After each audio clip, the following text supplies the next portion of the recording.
Hey, good evening, everyone. Good evening. Good evening. What's up? What's up? What's up? Pastor Dixon here. Going to sit for a few minutes, wait to see if some folks get on. I was just following the other live feed just a minute ago with Brother Shakim and Elvin just now. Listening to about the school fight earlier today. Some troubling times that we live in right now. But I'm gonna sit and wait just a little while, see if we can get some folks on.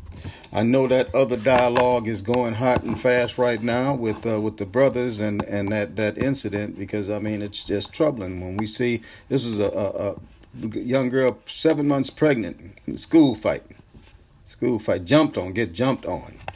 And apparently, I guess what the school decided to do, even though she was the victim in this whole thing, they suspended her for 5 days. So that's going on a whole nother live feed right now. So I understand if we don't get a whole lot of folks right here tonight, but that's all right. We're still going to proceed.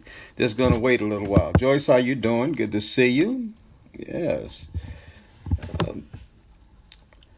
Yeah. Man, what's up with this weather? Man, we have the early winter. I tell you what, for those people who don't believe in climate change, well, somebody better start thinking about the real. That's for sure. Johnny Cadero, how you doing, my brother?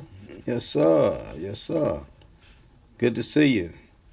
Wish I would have brought home that W for us the other day, but it is what it is. You know, I live to fight another day. That's all. That's all. Yeah, Michelle.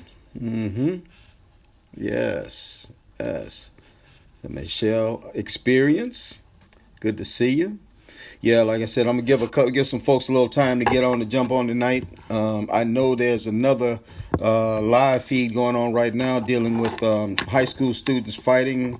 A bunch of kids jumped on a 7-month pregnant girl. She's 7 months pregnant, and then in the aftermath of it, the school suspended her for 5 days. So I guess that's something else we got to look into tomorrow once the doors of the school open up. Find out just how that all progressed. I'm confused. How are you the victim? How are you a female 7 months pregnant, get jumped on by a whole bunch of folks, and you wind up getting suspended for 5 days? Yeah. So that conversation is going on. It's another live going on right now. So I'm going to still give everybody a chance to get on here right quick, those that are going to come on, and we're going to proceed. I'm not going to hold you all down too long. Don't I say that every time I start out? I think I do. Hope, how you doing? All right, Melissa, good to see you. Nephew Taylor, Pensacola in the house. Show you right. Nephew, once again, I'll continue to say it. I'm proud of the progress that you're making. Big things, man. Leader of the new school, that's for sure. A lot of folks, they talk about us old folks that's either preachers and pastors or politicians or whatever who don't like to promote our younger generation. Well, that just ain't me. I'm all about trying to promote and empower our younger generation, because I know that my time is not infinite, it's finite. Miss B, Pat, what's going on? All righty. My time is finite here, and I just don't know how long I've got, but I want to make sure, though, that there are a younger generation that's come along that's ready to take over the reins of social justice advocacy, because it looks like in this generation, in my lifetime, we're not going to clear up everything that needs to be cleared up. So we need to make sure that we got some warriors ready to take over, who are not afraid to fight against the system that's been unjustly treating us for far too long. So I salute you, Taylor, and I salute all of our younger generations, our millennials, our Gen X, Y, and Zers, you know, and I salute you, and I'm going to do everything I can to promote and empower you and to instill in you that fight that our ancestors had that got us this far along now. That's for sure. But we got a long way to go. The struggle continues. Let me see what my shirt says. My shirt says something about that. No, this is a different one here. Okay, this one said enough is enough, Black Lives Matter. I had on one a little while ago that says the struggle continues. We fight on. Miss B, what's going on? How you doing? Thank you so much for your support, your continued support, and everyone's continued support. Folks, once again, asked me about, well, what you doing? What you doing? Well, I'm going back to the work, Shoot, I might not be the mayor, but shoot, Pastor Dixon got a job. Thomas Dixon got a job too, and that job is to make sure that our community gets right, that we end this gun violence, that we make sure our children are getting educated, that people get paid right, that we stop people from getting put out of their houses so they can redevelop and sell high, that we get to end this flooding situation, that everybody gets a representation at the table, no matter who it is, and no matter what your zip code is, So that's what I do. That's what I do. My campaign, for those who don't know, my campaign for mayor is the same as my campaign for U.S. Senate when I ran against Tim Scott. It's just an extension of my life. I didn't have to develop a platform. I'm not one of them people that had to go and research some stuff in order to present it. No, I brought my platform with me because I wake up every day with that platform. And I fight every day for that platform. And see, I think that's really what's going to set the difference, the tone for a different generation when it comes to political representation. In a lot of cases right now, we have political representatives who we put our faith in. I think that's why people don't go vote anymore. Put their faith in people who have not shown them that they want to fight for the community. So when you vote for nothing, you get nothing. Period. The current occupant of the White House is a good example of that. Got no record of experience of community service whatsoever, public service whatsoever. As a matter of fact, just been downright nasty and demeaning, dealing with women and racial issues and everything. So he got voted in office. Now you see what we got. But when you have people that are running for office that have shown that they care for the people, that they will work for the people, that they are, as the phrase says, of the people, by the people, and for the people, then we will begin to see shifts in governance, in the way people are represented, and how the voice of the people will be represented. Good to see so many people coming on. Samuel, good to see you. Lex, all right. Sparkle, what's going on? How are you? For sure. Yeah. I saw we got a race coming up in District 115 over here. Peter McCoy's old district. Okay, we're getting ready to move him out of there this time. In the last election cycle 2 years ago, Carol Temple ran against him, missed that win by like 40 some odd votes. Well, we're gonna get that win this time. That's for sure. Carol is an educator and has been out here in this social justice field for a long time doing what she does, and that's trying to make this community right. So, that being said, we got a couple of topics that I want to talk about tonight. Like I said, I know there's another live going on right now dealing with the school fight with them teens. And that 7-month pregnant young lady who was jumped on by some more kids, and then she subsequently wound up getting suspended for 5 days. Don't know. That's a new fight for tomorrow morning. That's for sure. But I'll definitely be teamed up with Shakim and Brother Elvin and the rest who want to fight that fight tomorrow. We'll see just how that transpired. But here tonight, I want to just touch bases briefly on a couple of topics. One being the South Carolina Election Commission ruling that was found against the protest that John Singletary raised on the election results, and also Jesse Williams raised on the results. We also want to talk about domestic violence a bit, especially in light of what's happened up in Colleton County over the weekend with the arrest of Sheriff R.A. Strickland, Andy, what they call him. His name is Robert Anderson Strickland Jr., and also the double homicide, actual triple homicide that occurred in Goose Creek, domestic violence related on Sunday morning.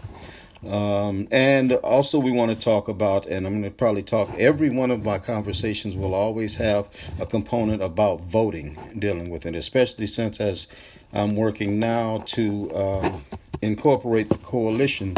And one of the umbrella issues that we're going to be using is voter participation. I'm tired of seeing elections come and go, and we have 20%, 25%, 25% less than 25% voter participation. We got to stop that.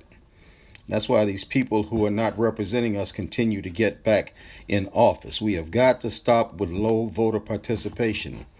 And we cannot wait for presidential elections and hope to do anything. We need to be making sure that we're voting. Every time that the polls open, we need to be going.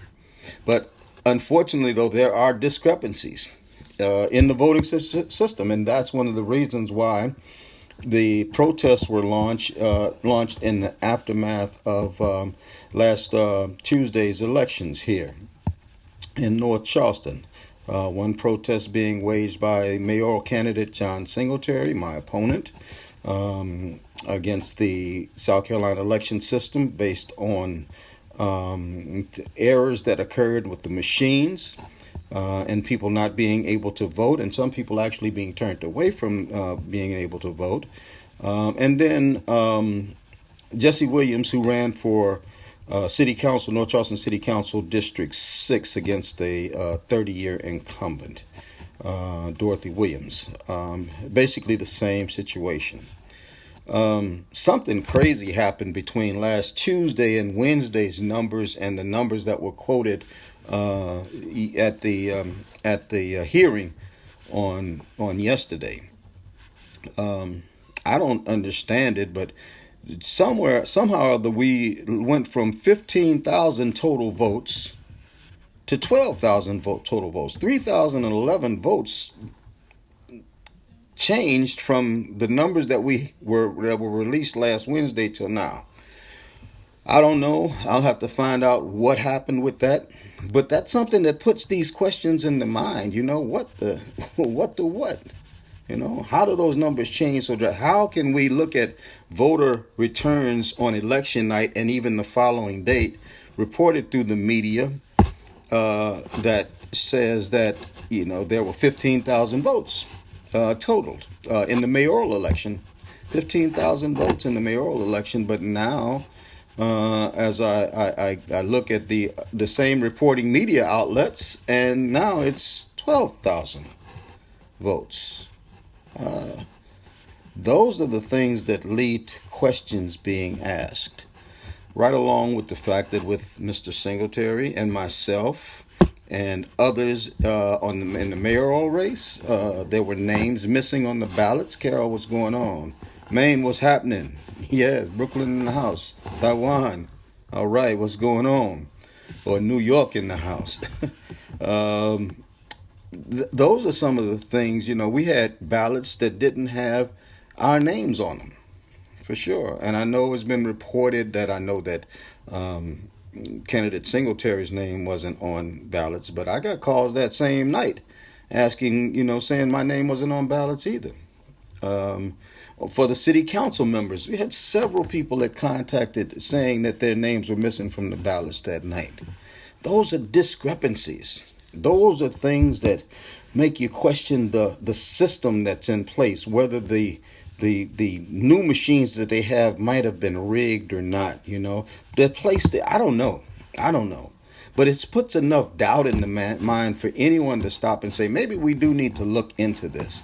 At least that's the way I look at it, especially in a nation where the constitutional right to vote is guaranteed, and every citizen, every registered voter has that right to exercise that right and that privilege to vote. And there are many people who went to cast that ballot, but for whatever reason, they were not allowed to vote. Those overall discrepancies put doubt in the mind about whether the system is valid or whether it needs to be even accepted. Okay. Now, so candidate Singletary raised a protest, as did candidate Jesse Williams in the 6th Congressional District. Both had valid reasons. But instead of this board, South Carolina Elections Commission's board that heard the hearing, who made the ultimate decisions, instead of them weighing the case based on the fact that there is that reasonable doubt was created because of these situations, the way that they ruled was, and in both cases, in Singletary's case and in Jesse Williams' case, both protests were denied by this board, and they denied them based on the number differences between the candidates. Let me just look. Let's just say in the Jesse Williams and Dorothy Williams race. In the end result of the vote, Dorothy Williams had 443 votes. Jesse Williams had 272 votes, a difference of 171 votes. The way the board came to their decision was there were X amount of discrepancies pointed out that Jesse raised, and that wasn't enough to counter the 171 difference vote that would put him over the top. Instead of saying, if there's a question involved, we need to back this thing up and start over. You see, what they did was they deflected. They deflected from the reality of an incorrect, a flawed system where they accepted the fact that mistakes were made. They accepted that. But they deflected from dealing with that aspect of it and said, okay, you lose because even if it was wrong, it's not enough wrong there to overcome the numbers in the system. Now, you're seeing as how none of us are these computer geniuses or anything like that. The thing is, though, how many actual errors did occur? We don't know. And they didn't care to even look into it, because that would have dictated, okay, let's stop this process right now. We need to stop and we need to check these machines out. We need to go back and look over all of this. And as a matter of fact, we might need to have another election. You see, that's right, Carol. Why do they allow a margin of error? Because it allows them to fall between the cracks. It allows them a way out instead of dealing with the actual issue. And that's crazy. You see, because the actual issue is the right to vote, the constitutionally guaranteed right to vote, where we as citizens get an opportunity to express our opinion on who we want to represent us, who we want to be our voice. But instead, these random folks who sit on this panel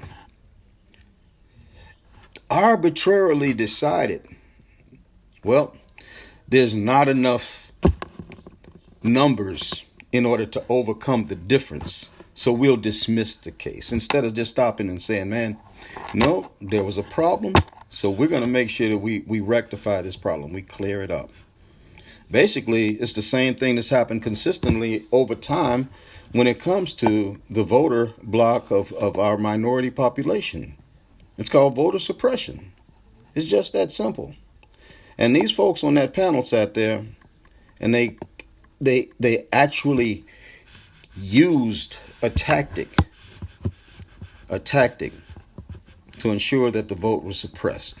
If there was any error, and they acknowledged there was error, if there was any error, they should have said, okay, we need to look at this whole thing again. We're not going to rule on this, even if we have to stop and have another election. But no, they did the same thing with the John Singletary and Mayor Summy, the protest. Candidate Singletary, in the end, he came out with 4,056 votes. That's the new count that was different from last week, okay? 4,056 votes, where Mayor Summy came up with 5,620 votes.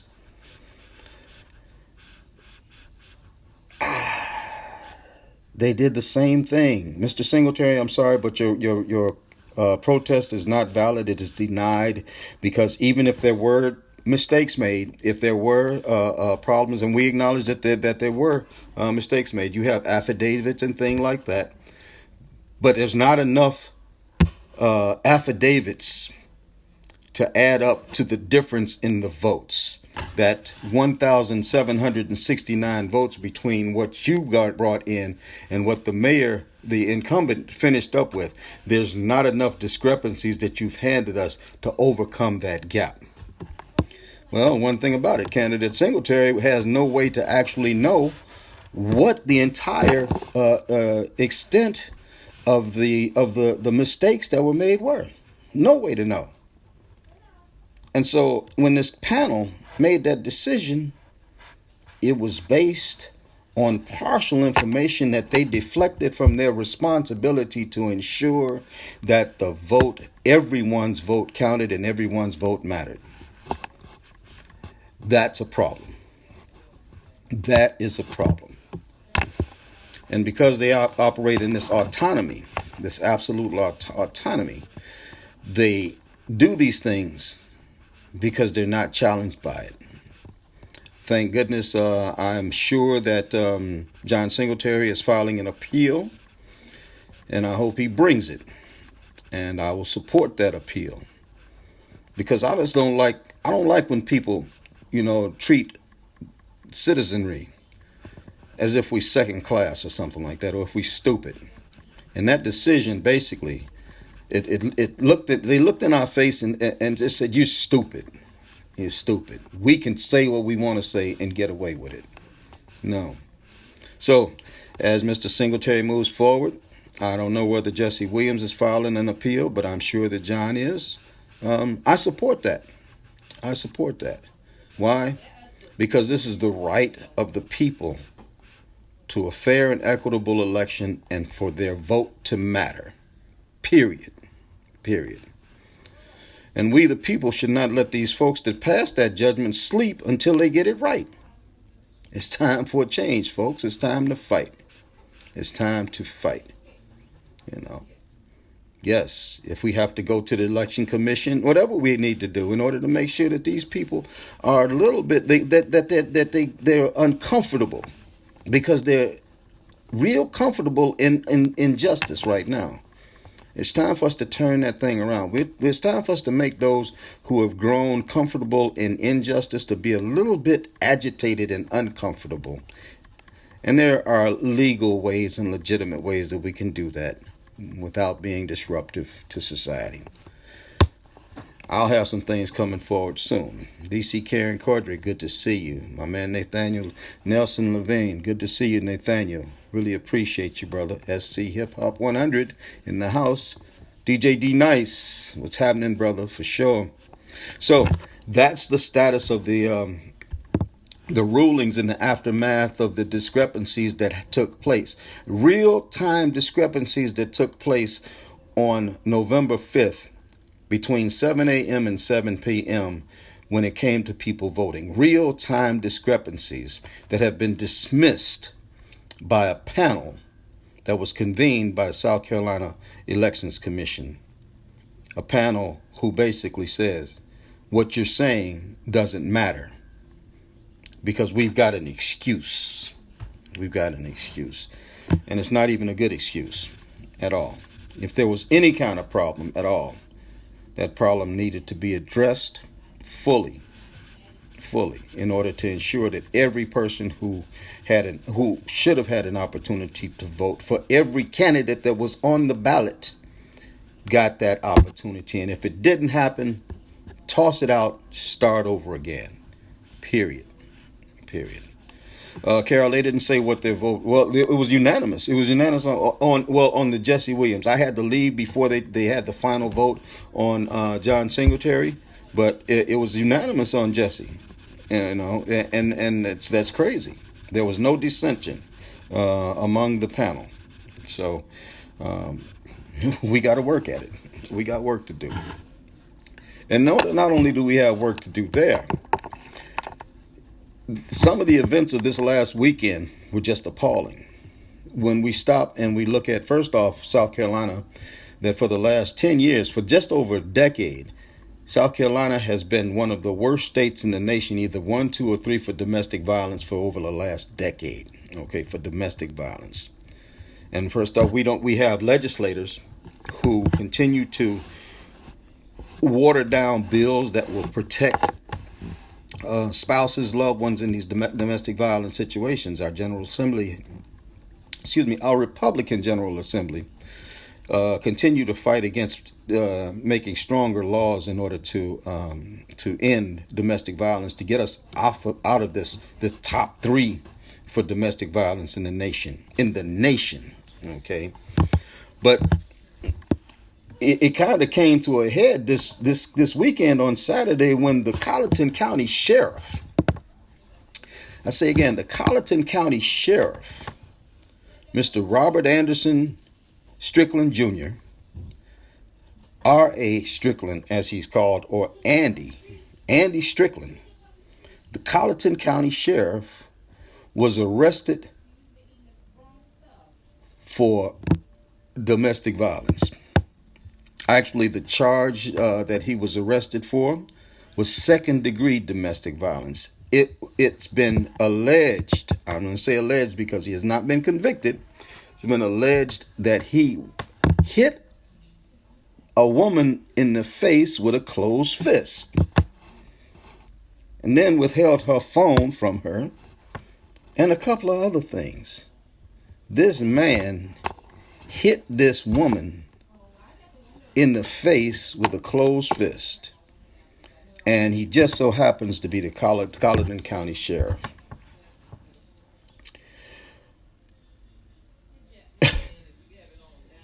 Come on, somebody. That's crazy.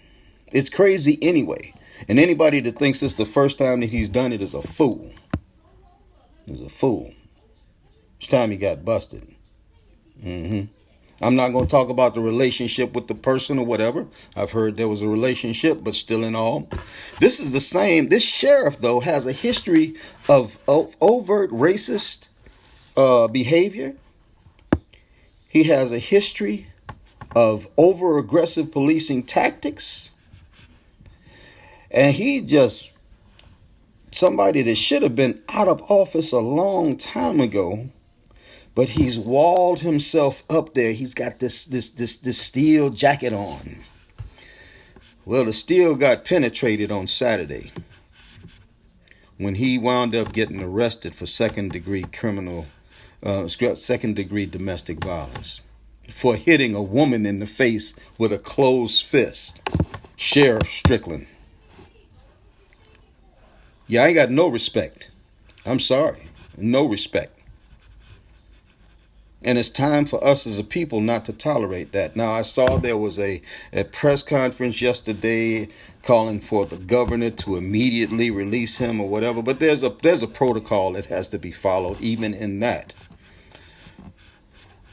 The governor just can't go in and just relieve him of that position as of right now. So I guess in his benevolence, okay, Andy Strickland, the sheriff that hit the woman in the face with a closed fist, right?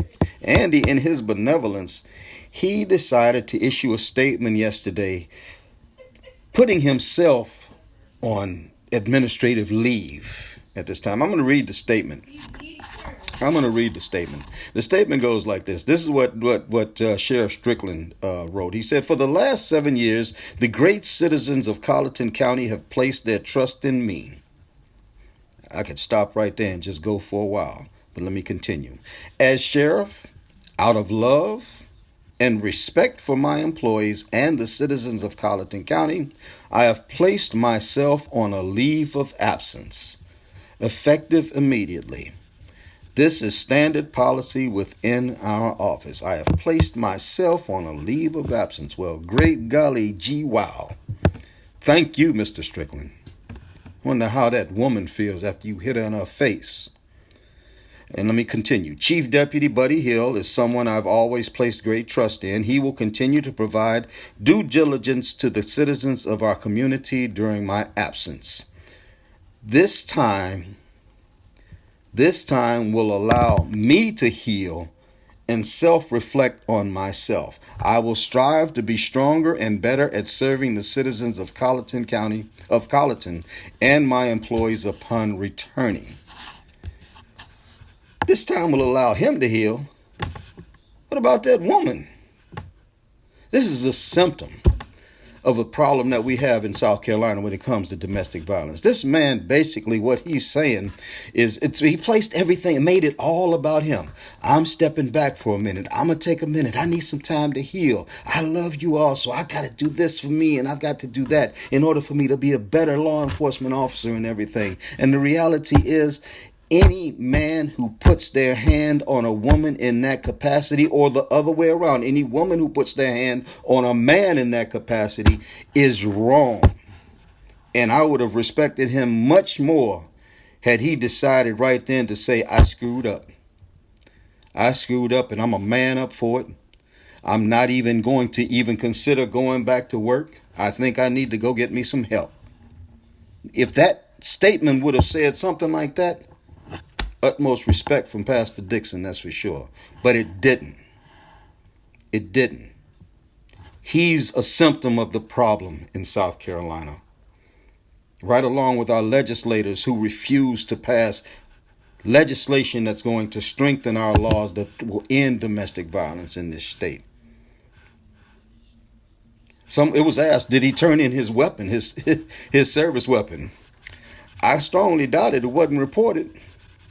And it's a known fact. The data supports it that in a domestic violence situation, the presence of a firearm greatly increases the chances of a homicide being related. Yeah, I bet he still does have his gun, or his guns. I'm quite sure he doesn't have just one gun. You see, this has got to stop. And I appreciate those who had the press conference yesterday. I want to give a shout out to my girl Taisha Aiken. Well, yes, Taisha's a trooper. She's a trooper. And she continues to stand on the front line battlefield in Walterboro. And I'll put this out here. If anything ever happened to her, you can believe the coalition is going to come together and we come into Walterboro. That's for sure. Man, Taisha, we love you. But folks, we need to hold somebody accountable in this beyond just him. Yes, the governor needs to do what's necessary once that indictment is handed down. Yes, we need to make sure that the word goes out around Colleton County that it's time, it's a new day, that domestic violence will not be accepted. Those pastors that are there need to be speaking out from the pulpit about this whole thing. That over-aggressive policing will not be tolerated in Colleton County anymore. That people have rights. The right to life, liberty, and happiness, not to get beat down by some man, some man in office or a sheriff or anything like that, or pulled over, or like Derek Smith just shot and then the cop goes back to work. No. This is our America.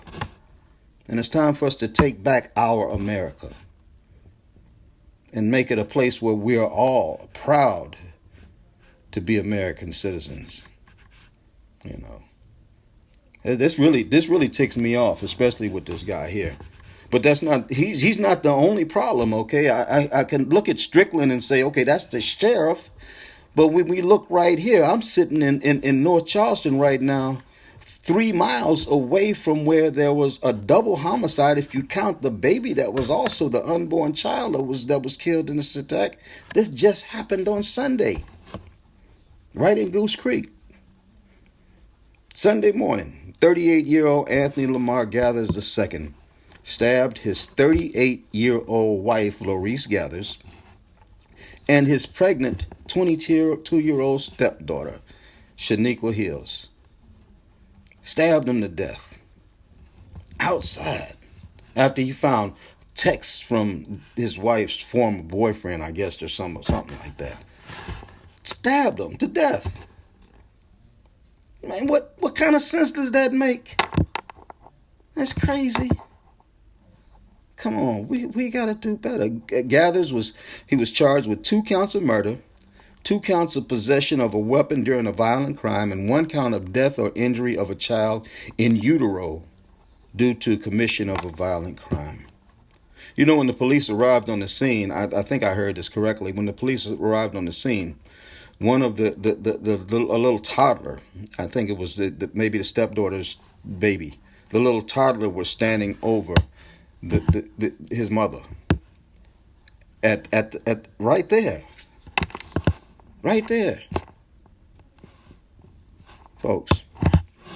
We got to do better. We got to do better. So, and we can't just roll on Randy Strickland. This dude gathers. This dude gathers. No mercy. Justice needs to be swift for this guy. And I know we're going to hear those that's going to talk about mental illness and all that, you know. Yeah, Carol, we need more mental health and restorative practices.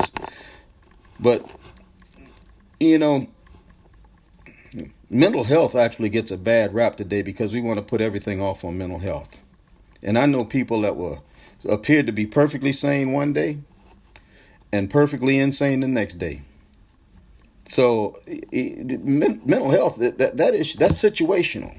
That's situational. I think it just has a lot to do with whatever circumstance or situation a person is in. That's for sure. Chris, what's going on? Deetra, what's happening? How you doing? All right. We have got to come up out of the bottom of the list when it comes for domestic violence. We have got to protect our community. We have got to protect our community. We have to do everything possible to make sure that these domestic violence situations begin to reduce, not continue to increase. How do we stay in that place in the top 5 for over a decade for domestic violence? How do we as a state stay in that place? How do we allow that to happen? I've had too many vigils. I've gone to too many vigils. To Citadel Mall, parking lot. It's going on a year. Crazy. This guy shouldn't have never been able to get his hand on the gun. Had a record, as they say, long as my arm, for sure.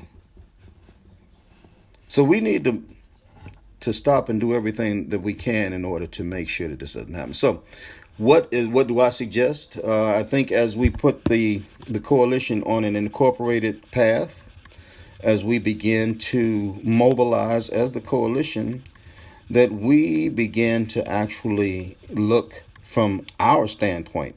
Of course, we are going to have to deal with our legislative officials. We're going to have to deal with over-aggressive policing and things like that. But from our standpoint, what can we do to help? The coalition will be all about empowering people. And I'm hoping that everybody involved, everybody that knows me says, okay, instead of me just staying behind this keyboard and on the book and Instagram and all of that, let me get out and get involved with the community, with the coalition. Twan, what's going on? Much love to you. Shipmate, Willie Humans, good to see you. USS Mahan, DDG 42. Run hot, run fast, spit fire. Yes, sir. But it's time for us collectively to come together. I've watched as with no slight to our local civil rights organizations, but I think that we need something with a greater appeal to a more broader segment of our population. All of the people that I see right here, of the people here, I know many of you don't want to be a part of certain long-standing civil rights organizations. It's time for some New Jack civil rights organizations. Can you understand? Some folks who are part of a new generation of leadership that's going to address the issues we have today with new and innovative methods too. Those who are not afraid to not be politically correct all the time, but are willing to step out and make the statements when necessary in order to move the needle to make sure that everybody is protected under the law and everybody is represented by our representatives. So that's where the coalition is going to, and I'm going to ask everybody to begin to spread the word as soon as I get this thing down. I want to make sure that that the legitimacy of it is there. But you can spread the word that we're getting ready to start the incorporation process, coming together, mobilizing, organizing. I'll be going to Walterboro very soon to have a conversation, and probably Orangeburg too, real soon, because it's time for the people to have their voice, no matter who's representing them. And if they're not being represented, if the people are not being represented, then we're going to make sure that those who have been elected to represent the people represent them. See, that's the kind of organization that I'm talking about. An organization of the people, by the people, and for the people, who is not afraid to fight for the people, okay, legally and legitimately. Yeah. And we can do this. Tim, what's going on? It's my baby girl on here too. Jazz, what's happening? So one of the ways that we're going to fight this battle, when we look at those who sat on that panel and dismissed through a technicality the fact that people were not allowed to vote and to exercise their constitutional right, when we look at this sheriff who's been in office for 7 years and who just excused himself from the picture, saying he needed to heal, instead of worrying about that good sister whose face or good woman whose face he decided to put his fist to. And when we look at a state legislature, that we have our Democratic representatives who have been fighting for tougher laws to protect those who are being battered, while our Republicans put these poison pills in that water the bills down and keep us in the top 5 nationally for domestic violence. When we look at these things, one of the primary ways that we could begin to turn this thing around is by exercising our right to vote. We need to vote out anybody and everybody that's not representing the people. We need to change the school boards out. Okay, Charleston County, get ready. We need to change the school board out. They're not working for all of our children. I don't care who says what. And I don't have any allegiance to any of them either. And that's the good part about it, when you don't take no payoff from nobody. You ain't got no allegiance to nobody. You know, you can stand up and fight and just move forward because you never took no payoffs. But Colleton County has got the same problems with the school board. The same problems. And they act as if they are Teflon, that they can't be touched. Well, folks, it's time for the coalition to come together. As my man Aaron said the other day, as the premier civil rights organization of the 21st century, it's time for us to mobilize, organize, and to begin to fight for the rights of our people. And that's all people. This is not African American people. It's not white people, or it's not Latino, or it's not Asian, or it's not Native American. It's all people. Anybody where there's injustice going on needs to know that they have an organization that will represent them. Why? Because that organization is made up of everyone. And that's where the coalition is going to. But we got to be ready to vote. So I'm just going to put it out here. For those who choose to overlook injustice and to deflect away from wherever the system has failed us, we need to vote them out. We need to vote them out. Our next elections, we have a primary coming up in February. February the 29th is the primary for next year's major elections. Get registered right now. Teens and students. If you are going to be 18 on November of next year, you can not only register now, but you can actually vote in the primary on the 29th. As long as you're going to be 18th on November 3rd of 2020. Okay. Pass the word, people. Don't keep this to yourself. Pass the word. For those who want to register, you can actually go to scvotes.org. It'll take you 3 minutes if you got a valid South Carolina driver's license or ID card. 3 minutes to register to vote. We need a strong turnout in the 18 to 40-year-olds, beginning with the very next election, which is the primary on February 29th, moving right on into the general election on November 3rd, I believe it is, of next year. And then right on after that, every other year when we have elections, not just presidential. We had a little over 20% turnout in the mayoral election, in the city election, the municipal elections last week. 20%. And for the next 4 years, I'm going to be listening to folks complaining. And I ain't got no... My first question for those who want to complain, I'm going to ask you, did you vote? And you start that stutter. Oh, well, man, get out my face. And then I'll probably help you anyway, though, because that's just what I do, you know. But the bottom line is, I'm definitely, I'm going to be challenging people. If you didn't vote, you need to decide that you're going to vote. If you did vote, you need to make sure that you're telling other people that they need to vote also. Without that decision being made, we're going to continue to wind up in the same situations that we're in right now.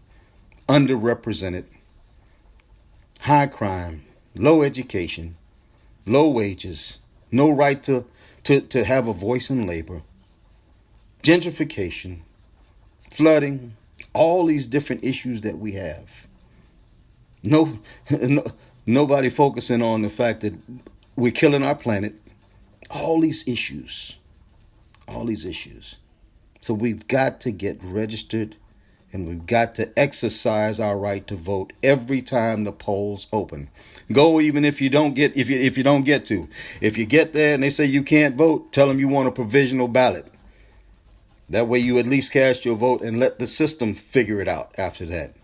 You have that right.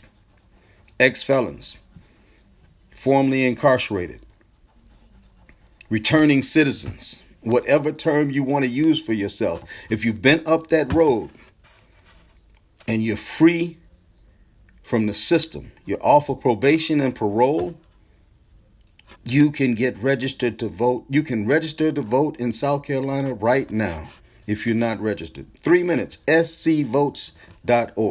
3 minutes if you got a South Carolina ID or driver's license. Get registered right now, and then make it up in your mind that that was only the first step. The second step is to go cast your ballot every time that the polls open, so that this craziness that we see right now, the discrepancies that were just swept under the rug last Tuesday when John Singletary and Jesse Williams challenged him. A sheriff in Colleton County who feels that he's privileged enough to beat a woman in her face. And that ain't the first time, you can believe it. And legislators who refuse to do what's in the best interest of our people. Listen, get registered to vote. Ex-felons, you have the right to vote in South Carolina once you are free and clear from this system. Once you've completed your sentence, your probation, or your parole, once you're done, you can register to vote. And also, if you know anybody sitting in county jail in the state of South Carolina who has not been to court and convicted of anything, they are eligible to vote also. They just have to go through the absentee procedure, which is kind of difficult. And that's why another reason why we need to get the right people in office so we can turn this thing around and make voting easier for everybody instead of harder. That's another form of voter suppression. People, now is the time. We are the ones to make the change, and we can do this. So I'm about to jump on off of here. It's time to get registered. It's time to vote. I'm very disappointed in the fact that that panel at SC Elections Commission chose to deflect when it came to something as serious as voter suppression and missing people's votes, as if it doesn't matter, man.